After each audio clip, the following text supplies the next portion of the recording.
TMEA 2026 Flute All-State Etudes are out, and this video is going to help you get started on etude number 2. So in this etude, the first big thing to watch out for are your key signatures. So we start out in the key of D minor with 1 flat, and then towards the bottom of the page at measure 21, we change to D major. Then at the top of the second page, without changing the key signature, we modulate into A major. And then you play in the key of A major all the way to the cut at the end of measure 36. And so a great way to support this etude at the very beginning is to practice these 3 scales so that you're familiar with the key signature, as well as, especially with the D minor, getting used to those C sharps, and A major getting used to the G sharps, because those G sharps can really catch you on the second page, especially in measure 32 where we have repeated G sharps. So then the next thing as you're getting started with this etude is to be very precise with your counting. It's marked quarter note equals 50 to 62, but from the beginning, I would set that metronome so that it's clicking 8th notes so that you can really hear the subdivision of the beat, especially on this first measure when you have 32nd notes. Those 2 32nd notes fit in the same space as 1 16th note. Those 32nd notes don't go as fast as you think they will. Another thing that I like to do is do a little bit of identifying the arpeggios. So I have an idea of what the harmonic flow of the etude is. And then you could even practice those arpeggios as support for this etude.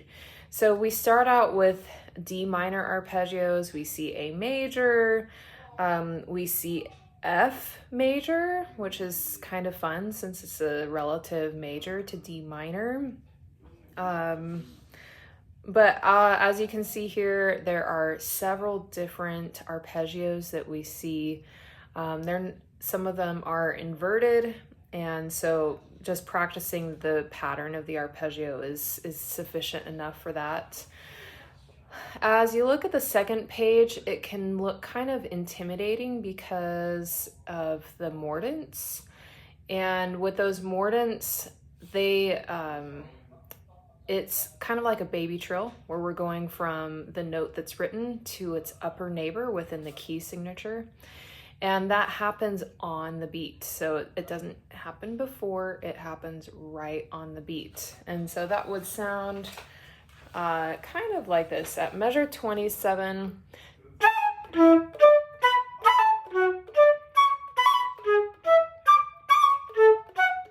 So you get the idea. You wait for that downbeat to play that mordent. Let's see, some other things to take note of is your articulation in this etude. We have staccatos all by themselves. We have staccatos under a slur. Whenever you see the staccato under a slur, treat it like a legato or tenuto tongue. It's going to be more connected. We see slurs all by themselves, and so with the different articulations, that would be something to pay attention to at the beginning. But as I tell my students, when you're learning a new piece of music, I have a hierarchy. So notes, to me, are the most important. Then we have rhythms. We make sure all those correct notes are fitting in the measure where they should. And then from there, we pay attention to articulation, and we pay attention to other markings in the music, like dynamic and tempo markings. And with that, we also talk about musicality and how we shape a phrase.